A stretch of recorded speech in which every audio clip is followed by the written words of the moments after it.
Welcome to Choose the Nickel. I am your host, George Bailey. My co-founder and technical support is the ever-talented, ever-beautiful Christina Bailey. This podcast is about giving kids financial freedom. My wife and I love our 4 children and want to learn to prepare them more effectively for the adult world. So we're interviewing fascinating people for their insights about how children learn to be financially savvy. Our guests come from diverse, sometimes conflicting schools of thought, and we love the opportunity to learn from them. We encourage listeners everywhere to weigh our guests' ideas on how best to cultivate in children a healthy relationship with money.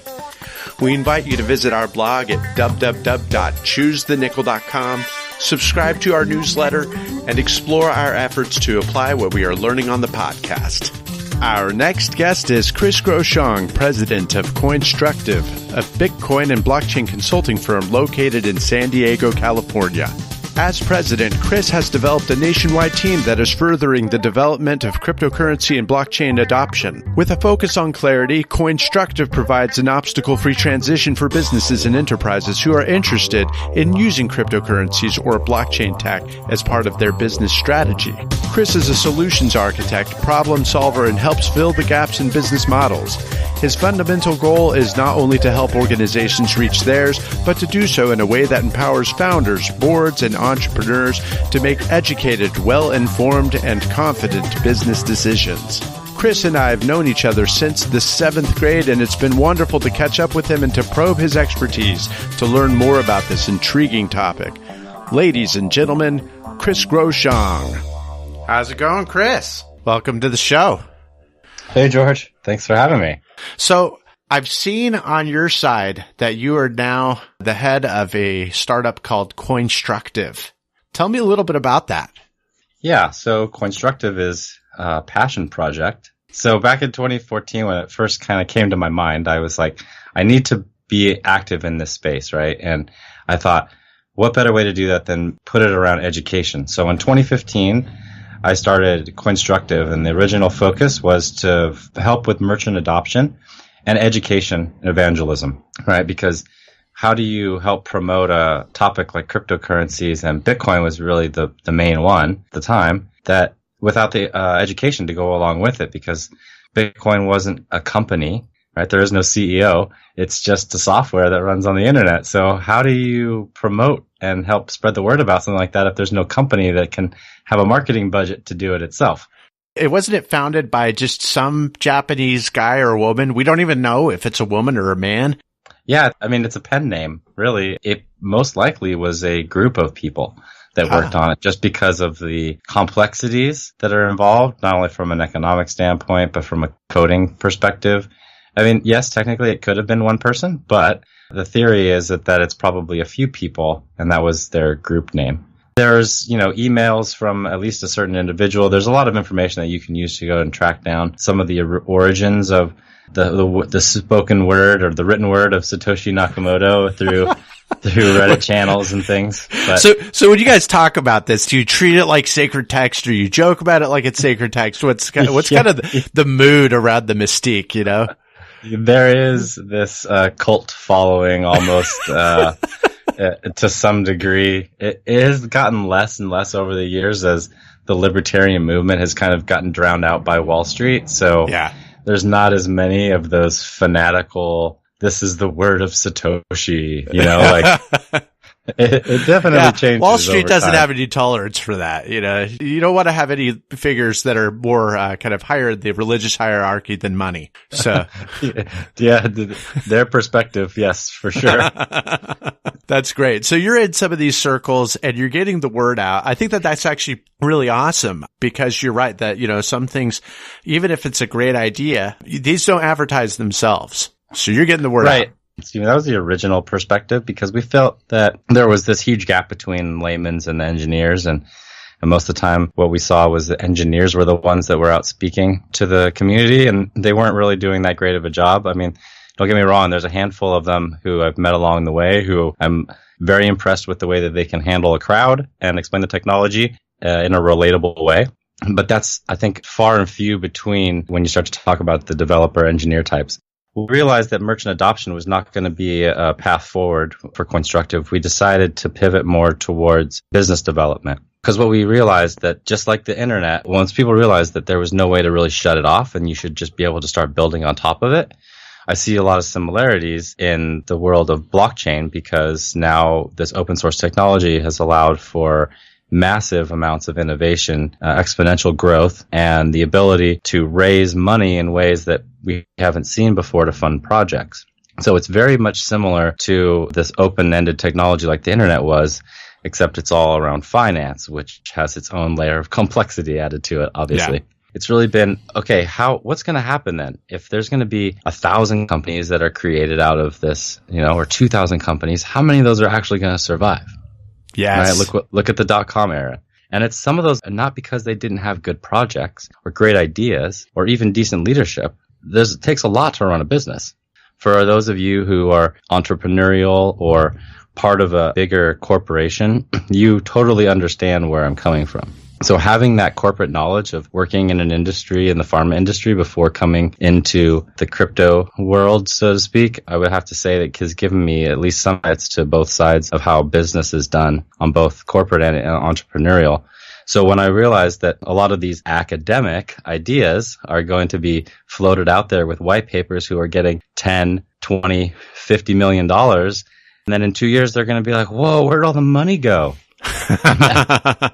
Well, you didn't have a business plan, you didn't think it through, and you were just having parties and, writing everything off, and then the money is gone, spending it on high-paid engineers or maybe marketing and things in the wrong way as opposed to building and differentiating yourself from the pack. So what we try to help is branding, brand awareness, and humanizing projects because there's so much white noise right now. It's hard for people to really, one, be relatable, and two, who are you building the technology for?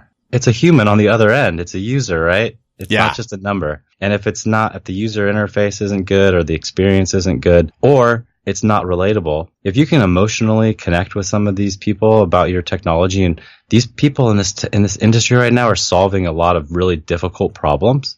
And so what I see as a solution is you got to be able to bridge that gap emotionally. And if you can meet people halfway, there's something in the human brain that kind of clicks and says, all right, I trust these guys. I'm going to use this product. And that's why brand is such an important thing traditionally, because once people start drinking Coca-Cola, they don't really switch to Pepsi, right? You had these people who are brand users for life, and you have to really screw something up in order for people to move away. Look at the banking industry, how many people still use big banks, right? And there's just, you get used to something and people are creatures of habit and they don't really want to change. Yeah. So if you can emotionally connect with them above all else, on top of being a cool technology, on top of solving a problem, then that's going to be the thing that helps solidify you to get you that adoption and that traction in an industry that's very nascent and riddled with scams. Yes. This is all spoken like a true salesperson. And I don't mean that as an insult. I'm a salesperson, so I can say that type of stuff and get away with it. But there is something about the importance of really making the emotional appeal and creating those relationships so that you can move forward with them. And I like that you're trying to keep it real. Like, what is the real world impact on us through this technology? Now, you have a background in biology. You were working at Eli Lilly. Is that right? Yeah, I worked there for over 8 years. What in the world happened? What prompted you to make this huge switch? So you'll appreciate this story because you and I both went to high school together. And so Full disclosure. I like that. Full disclosure. My sophomore year in high school, I had a science class and we spent 2 weeks on genetics. And at the time, as a young man, there was this pressure I felt to figure out which direction I was going to go in life, even at like 15, right? Yeah. And I was like, what am I going to do? Am I going to go to college? What am I going to study? What is my career? What is my life going to look like? What do I want to do? And at the time, we're talking mid-90s, right? Early mid-90s. And I was like, I saw two paths. I saw the internet and technology, or I saw the Human Genome Project that was just getting going. And by the time I had finished high school and graduated college, which should have been completed, and there would be this immense amount of innovation happening around genetics and pharma. And so because I had this real resonating draw to this 2 weeks of biology, on the genetics piece and how it just really felt like something I should do in my gut, that I said, okay, let's follow this path. I think this makes sense. And I had a very stable, long career. I went to UC Davis. I got a degree in genetics, and then I booked it into the biopharma industry. And now here I am in San Diego running a cryptocurrency consulting and blockchain consulting company, right? But the problem was, part of me had lost passion for the original feelings that I had around genetics. And so I kind of had just had a job, and I went to work every day, and I worked and I drank. And those were the two things that I did. And so once I got sober, I realized I had to do much more than just go to work every day. And I had a friend who had told me about cryptocurrencies in 2012. I started looking into it. I was going to buy a miner back then, and I went back 2 weeks later to buy it after I decided, and the price had doubled. Same machine, double the price. And I go, what is going on? So I better start reading about this. So 2013, I spent 3 months talking to people on the internet because there wasn't a lot of content available at the time. Twitter was the biggest source of news, really. And so I met a lot of great people who are still building really cool stuff today, by the way. I decided, okay, I'm going to buy my first Bitcoins, and I bought them on Mt. Gox, which is a defunct Bitcoin exchange that the first and biggest one to ever get hacked. Mt. Gox to me sounds like a Dr. Seuss name, okay? Once was a fox that lived on Mt. Gox or something like that. Well, it actually stands for Magic the Gathering Online Exchange. Oh, man. So back in the day in high school when I was nerding out playing Magic at lunch, right? Oh, I was there alongside with you nerding out, man.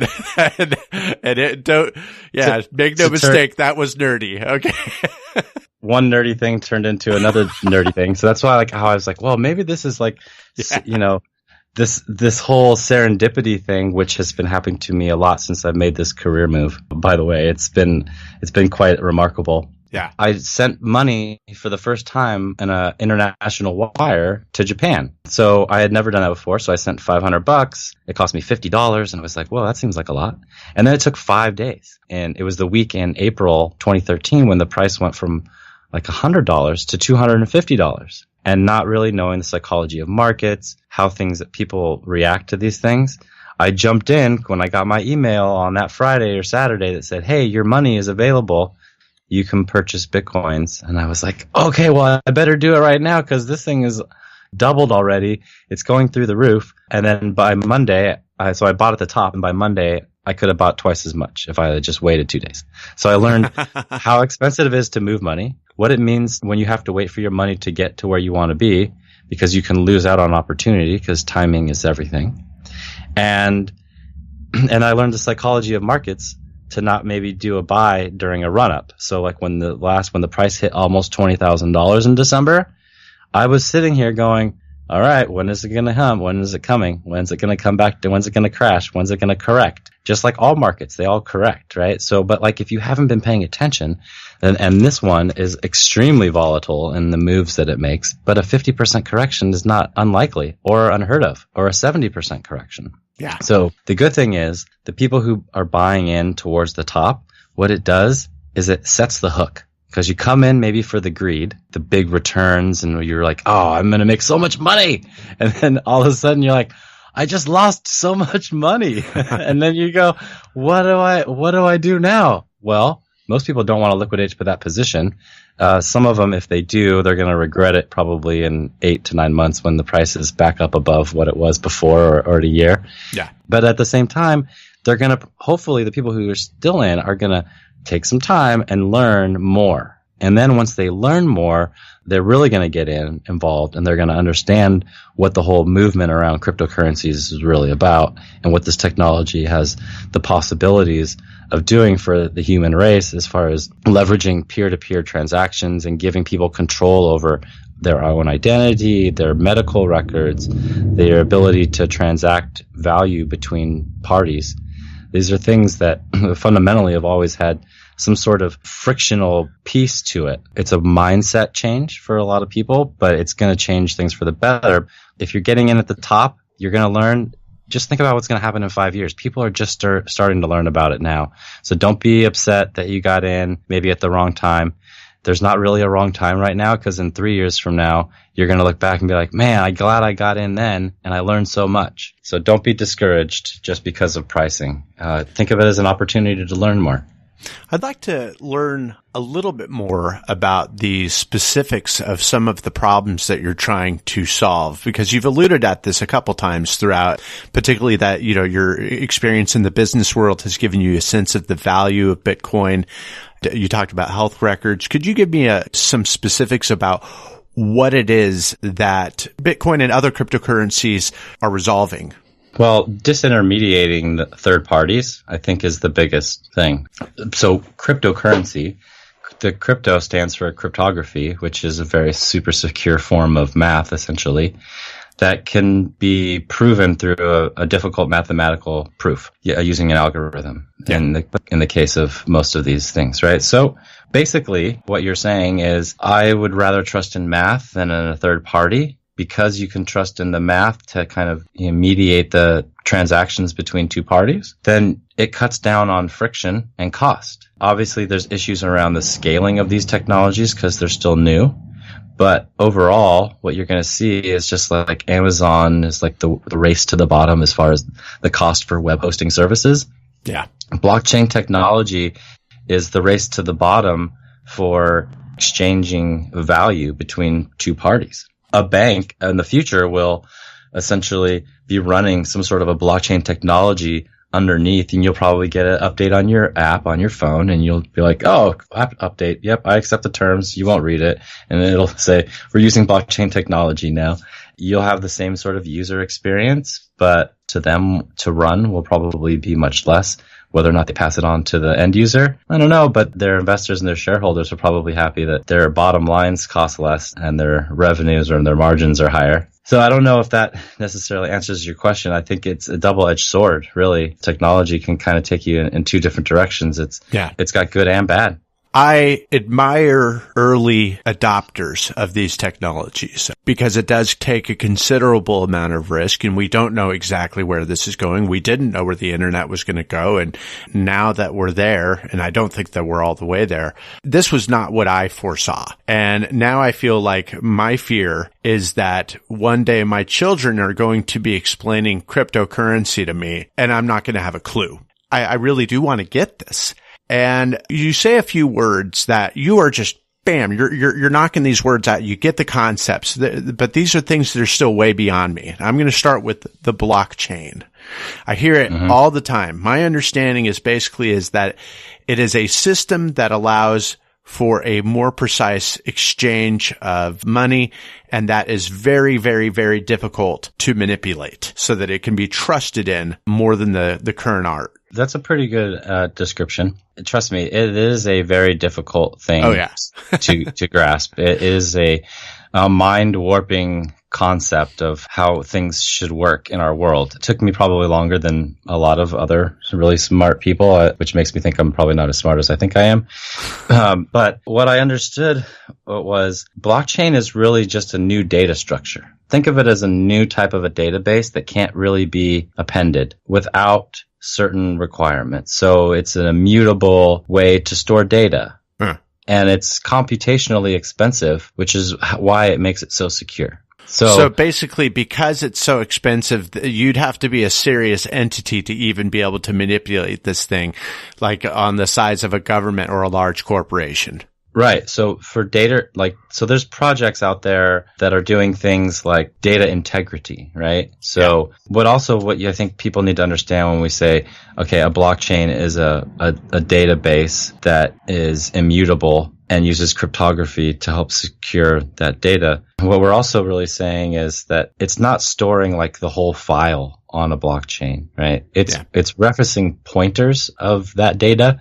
So a hash of that data, which turns out to be a specific string of characters long. So let's say, 16 characters long. That is the information that gets stored on the blockchain. Right. So if you change the file, if you changed one word in that file and you hashed it again, the output that you would get of 16 characters would be different than the one before because you changed something in the document. So it fundamentally changes the whole document, and so the output is different.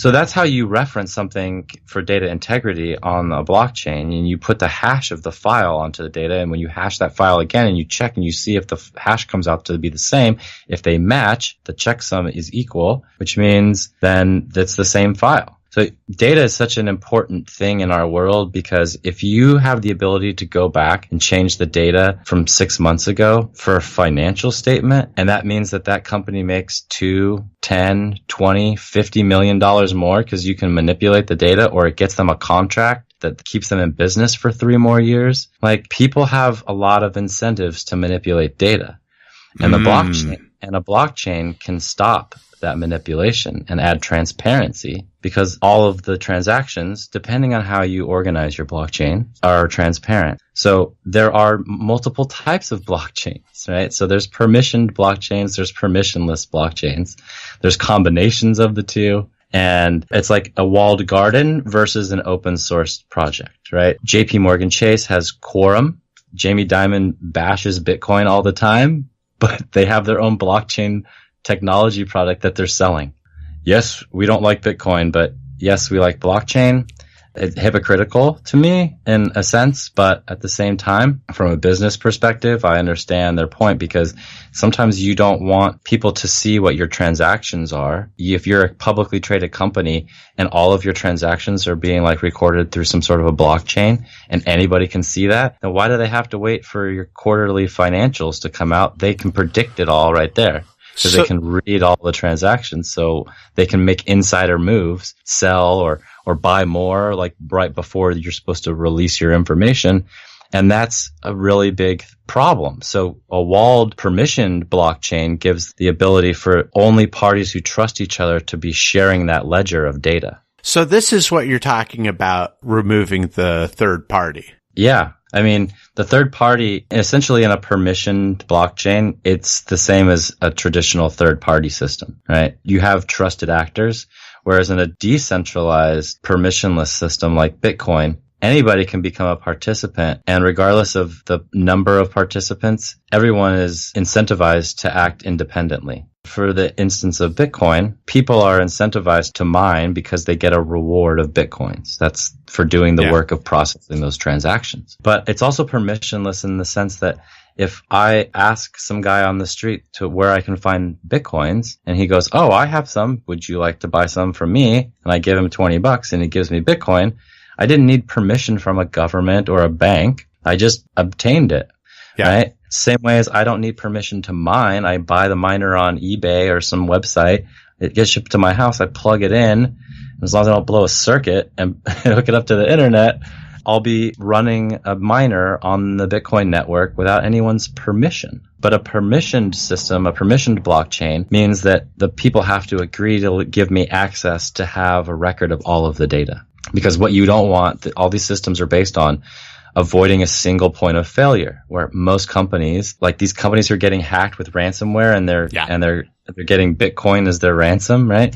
The problem is they have a centralized server full of data. If that one copy of the data gets locked down or destroyed or lost, a lot of times those companies just go out of business. You can't recreate 5 years worth of data. All your business plans, all your models, all your contacts, all your billing, all your HR policies, all your legal documents, stuff that you spent tens of millions of dollars in building, gone. You can't recover from that single point of failure. But if everybody in a blockchain system has a copy of the ledger of that data, then you can all agree to trust each other because you all have the same copy. And if one guy goes rogue or one country gets told that it's illegal and they have to shut off all of their copies of the ledger running nodes, then it's okay because other people still have that copy and they can still perpetuate that data to move it forward.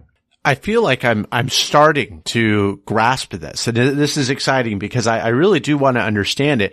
One of the connections I've made is you talked about cryptocurrency's ability to be able to protect our healthcare information. I wasn't sure exactly what you meant by that, but correct me if I'm wrong. So we have all of these hackers who are getting into hospitals and they're basically freezing the records. They're saying, hey, you're not getting any of this. You're not getting any access to this, and we're going to hold you ransom. Right. Is this what you meant? Yes, to some degree. People's personal information should be under the control of the people as opposed to the entities. Just like your money should technically be under your control. And I think if you ask people in Venezuela, Greece, Argentina, when there's a problem with the financial system and you are told that you can only get 60 euros out of the bank a day, if you can find an ATM that has money in it, it's really hard for people to survive like that when you have to pay rent or buy groceries to live off for the month. All of a sudden you start to realize, oh, wow, my money that's stored in the bank isn't really mine. It's actually the bank's. People are starting to, I didn't really realize this until I learned about Bitcoin, and I didn't really have an education about how money worked and what it was. And so I didn't realize that if you go down to a bank and you've stored up your savings for a whole lifetime and you have this retirement condo that you want to buy and you go in and you ask for a bag of cash, they're going to be like, well, sir, we don't have $200,000 in cash on hand. How about a cashier's check? And you're like, no, I want cash. And they're going to be like, well, that's going to take us days. There's going to be a fee. But you're like, but it's mine, right? Why are they trying to make me go this other route? And when you start to realize, when you put in your PIN number, when you sign a withdrawal slip at the bank, you're asking for permission to access your own money. And most of our money right now is digital anyway. If you're looking at a balance on your phone, it's not a robot somewhere counting stacks of cash that are yours. It's just digital. And I would rather use money that I had control over, or value that I had control over 100% in some cases, as opposed to having money that's controlled by a bank. Because we don't know if there's ever going to be another financial correction or disaster like there was in 2008. What's going to happen that time? And what happens to people's money that's in the bank? If you can't get access to it, is it really yours? That is a great point.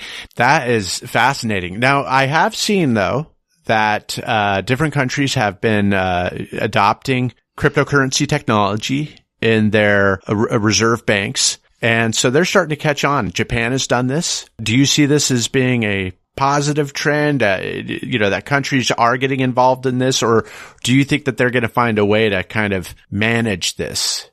I think that the people who have power and control money do not want to give up that power or give up that money. There's going to be a power struggle for I don't know how many decades, but it's not going to happen overnight. But there's going to be, because of decentralization of these technologies, eventually we will see that you don't necessarily need a central bank to issue money that can be exchanged of value between people, but it takes broad adoption and expansion of knowledge and trust in mathematics. But look, when the internet started, people were like, ooh, credit card number on the internet? I don't know. And now everyone does it all the time, regardless of how many hacks there are and how many times your data has been leaked. So, let's put things into real perspective, because people are going to do whatever they feel is the easiest thing to do in transacting. But eventually, at some point, we're going to get away from what is easy and what is right. We don't necessarily have to look towards the big banks or central banks for stores of value or stability or issuance. Because imagine if your government didn't actually create, well, ours doesn't, but imagine if your government didn't actually control monetary policy and just functioned as government, and money was taken out of that. How much different would that look, right? Yeah. We're going to do what is easiest for us, which is why we're trusting our online accounts to do, credit payments and stuff like that. So behold the power of laziness. So you think that laziness is going to be an issue in making cryptocurrency a real power? I wouldn't necessarily say that laziness is going to be the just playing with the thing that holds back people from cryptocurrency in general. But it does take more work. So I think it is a function of ease of use. Yeah. And I think, like you said, creatures of habit. So I don't know what you or your thoughts were when chip cards came here, because we're already so far behind like what Europe is doing, that you can just swipe and tap, right? But I would stand in line and people were complaining, God, this takes so long. It's like, man, it's like 14 seconds or like. Yeah. And it's getting faster. That's the funny thing is, like, I've noticed that even with my chip card technology a year ago, I had to wait quite a while. Now it's like, okay, it's 5 seconds. That's not quite as bad. I'm getting used to it. Yeah. So that's what I mean. I think everything is going to change regardless of whether we want it to or not. That's the one thing that is always constant, is change, right? if we accept that fact and we realize that as we move forward in time, things are going to change, and this is how one of the things is going to change by the use of cryptocurrencies. It may take 2 decades, but it's slowly going to be something that just creeps into life because you can't shut the technology off. It's not going to go away. It's open source. It wasn't patented, and someone's not holding it all over our heads. It's people are voluntarily using it and building it in ways to help shape humanity for better, I personally feel. And I think that the ease of use is going to be something that helps with the adoption. Yeah. It also just takes time. We weren't born with iPhones in our hands, right? But the generation that's coming out now at age 2, they're handling iPads and iPhones, and they do everything on there. And teenagers right now have friends who they only hang out with in chats and consider like them best friends and have never met in person. It's a totally different mentality. It's a totally different perspective. We're going through an evolution, and Bitcoin and blockchain technologies are here to help complement the evolution of how people do commerce and business. And Bitcoin itself, I think, is part of a revolution into how we change our thinking. My biggest skepticism of Bitcoin has to do with the underlying value. This is something that I'm trying to understand. Money, we used to attach the value of money to our gold reserves. Now, I know that we no longer do that, but there's at least some semblance of, we all understand that you can't just print money. And if you print money, it creates all sorts of chaos. It creates such chaotic inflation. But with Bitcoin, I'm trying to understand, how do you establish that underlying value? Can I just say, okay, I'm going to mine, which, I still don't really understand what that is. I'm going to mine, and then all of a sudden, lo and behold, I've got Bitcoins, or I'm going to buy it with some of my own money. How can I be confident in the value of Bitcoin and cryptocurrency in general? Okay, so there's multiple reasons why the price of cryptocurrencies move. The manipulation of the markets, because it's smaller, so the smaller the market, the more it can be manipulated. The incentives around mining, the amount of electricity that's being pumped into doing the calculations, which are the processing of the transactions, right? So every 10 minutes, all of the transactions get processed. That's what mining is.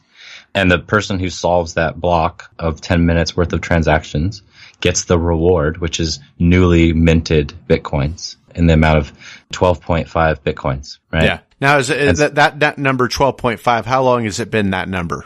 For a couple years. It halves, so the amount of reward halves every 10,000 blocks, which is about 4 years. The value of Bitcoin should technically go up in price if the miners are spending the same amount of energy to mine, but their reward is half, right, when the halving comes at the 10,000 block mark, to say, well, is it still worth me to spend this much electricity if I'm getting half as many? So it's a deflation. It has a deflationary built-in model. So it allows for the market forces to take action.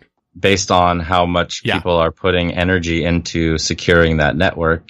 Yes. But that's also a problem around it being an arms race, and how many people are basically buying machines and plugging them in, and is electricity really worth it? But to even take it a step further than just the electricity piece on where the value is, it really boils down to the actual technology.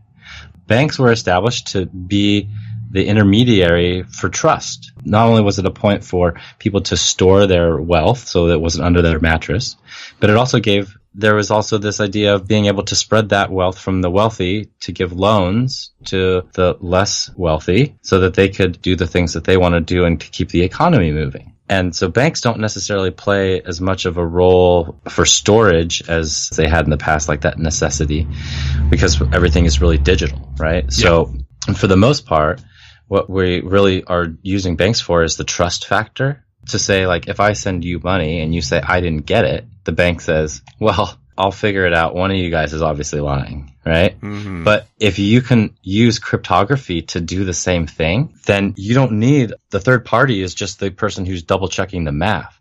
The math, the cryptography, is what says, hey, George, I'm sending you this amount. And the math says, yeah, he sent this amount. There's no other possible way for this to happen. Like, it's just, it's like 3 + 2 is always 5. I don't care how many times somebody tells you it's not. Like, I think we can all agree 3 + 2 is always 5. it's the inputs, right, are always the same. Like the output is always going to be the same. So therefore, I'd rather trust in math than a third party that I don't need, which also should cut down on the cost of me sending money around. It's a technology that never existed before. This whole idea of being able to transact without trust. How do I transact with somebody on the other side of the world? Because now we have a global economy without a bank, because that guy says, well, I never got the payment, or you say, I never got the goods. Well, the shipping company says, well, we delivered it. We scanned the barcode. Boom, done, right? It got delivered. We know that. The person says, well, I didn't get the money. And then the bank says, okay, yes, you did, but we're paying for all of that. We're paying for the infrastructure of costs of the bank. But if you can program that and you can build that into the technology to say, these transactions are valid, I don't need anybody else to tell me that it went through or didn't go through. I can use a block explorer, just like a web browser, to see if that transaction actually happened. It gets registered for everyone to see. So I don't need a bank to prove to me whether or not the transaction happened. I can see everything for myself. The fact that two people can transact without trust, that's where the real value is. That people I don't think they comprehend how powerful of a technology that is. So your statement, your articulation of it as being able to transact without trust has actually it's helped crystallize this concept for me and its value. And I really appreciate that. I think that that's a tremendous explanation, because I have dealt with other people. I have friends who do international business, and that is one of their big concerns. Letters of credit exist because of this concern. And so I think it's great. I do want to make a little transition to a couple other topics and then wrap it up here. But I want to go back to your childhood a little bit. I love that you were thinking so passionately about your future at that point, because I was not. And I wish that I had been. I'm wondering, where do you think that came from for you? Like, what kind of lessons were you learning as a kid? You know, what were some of the experiences that you had that really made you want to excel and to get a good job and things like that? Tell me a little bit more about that. I think my parents always tried to give me opportunities to explore things that I wanted, and always told me to go for things that I wanted to do and that felt right with me. I know that, my dad being a painting contractor and growing up on, more in the construction side of things and blue collar, I remember hearing stories about him wanting to be a forest ranger. The choice of having to become more part of the workforce where he could support a family as opposed to being maybe out in nature doing what he loved was a sacrifice that he made so that I could have a better life. What are some of the sacrifices that you enjoy making for coming generations? And do you see yourself as being that type of a person as well? I really try to foster interpersonal relationships and focus on building of things and accomplishing things together as a team, because I feel like you can't get anything done by yourself nowadays. You need support, whether that's family or business. We all need support. We can't go through life solely alone. And I think it's important that people recognize that we have to lean on each other for guidance and acceptance, but we also have to look internally to what drives us. For me, I feel this sense of urgency to accomplish things. I think it's just always been inside of me. Don't get me wrong, I do enjoy sitting and doing nothing sometimes. Amen. I feel like it's a higher calling to help people in general, which is one of the reasons why I got into the pharma industry and biotech, because I thought with the Human Genome Project was going to open up all of these avenues. Well, lo and behold, bureaucracy, red tape, lobbying, like the pharma industry is not what I thought it was. And where's the problem? Around money. So how do you fix that industry? You fix money. So when I found cryptocurrencies and Bitcoin, I said, oh my gosh, this is a way to help fix money, and adding transparency to money is going to change a lot of things. So I wanted to be part of a movement that was going to be able to help people. So I'm looking to invest in building an incubator here around blockchain technologies in San Diego. Yeah. And I have some friends across the country in Tampa who have started a model, and I'm going to look to them for guidance on doing and replicating that model here. And I think that part of giving back to the community is something that I really want to do, whether that's locally or globally.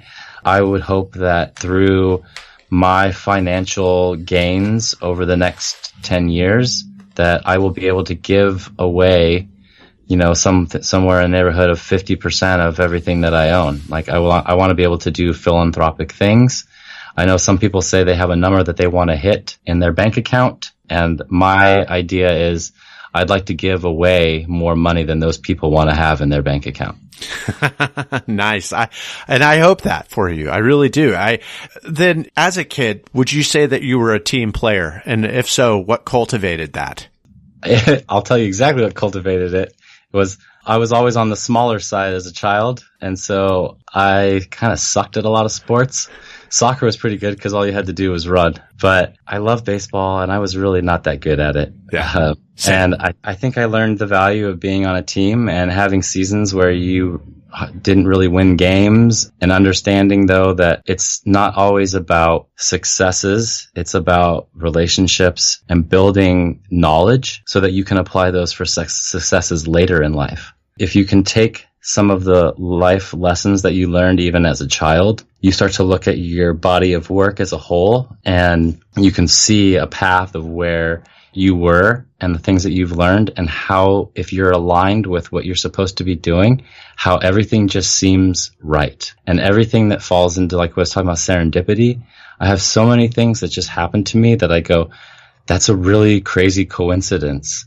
Yeah. But those things happen so often to me now that I feel like that's just because I'm on the right path again. Being an active participant in my life has really helped change that. That's great. I love what you're saying. You've kind of already answered this question already, but if I could ask specifically, if there is a charitable cause that you just love and you want to be giving to and participating in forwarding this charitable cause, what would you say it is? So specifically in the cryptocurrency space, there is a company called BitGive, and I think their website is bitgive.org, I believe. And they are a more transparent type of like a Red Cross. So they give and donate to charities, but because they use blockchain technology, you can see where the funds are actually going. And I think that being able to support a cause to help also show that this technology is not just being used for money laundering or drugs on the dark net, right? Like it's actually being used for charitable donations. It's being used for social impact projects to deliver energy to places around the world that don't have it right now. Well, thank you so much for being on the show, Chris. I will definitely have more questions for you in the future about this topic because it's an important one. And I wish you well as you blaze some trails. You're doing a great job, man. Take care. Thank you, George. Pleasure to be here. Everybody else, thank you for listening. We hoped you enjoyed the interview and found useful ideas about things you can do with your kids. Be sure to check the show notes at www.choosethenickel.com for links to names, books, and other resources we discussed in today's show. Also, please subscribe to our newsletter and visit our contact page where you can give us feedback. We invite you to share Choose the Nickel with your friends and join us in our quest to give kids financial freedom.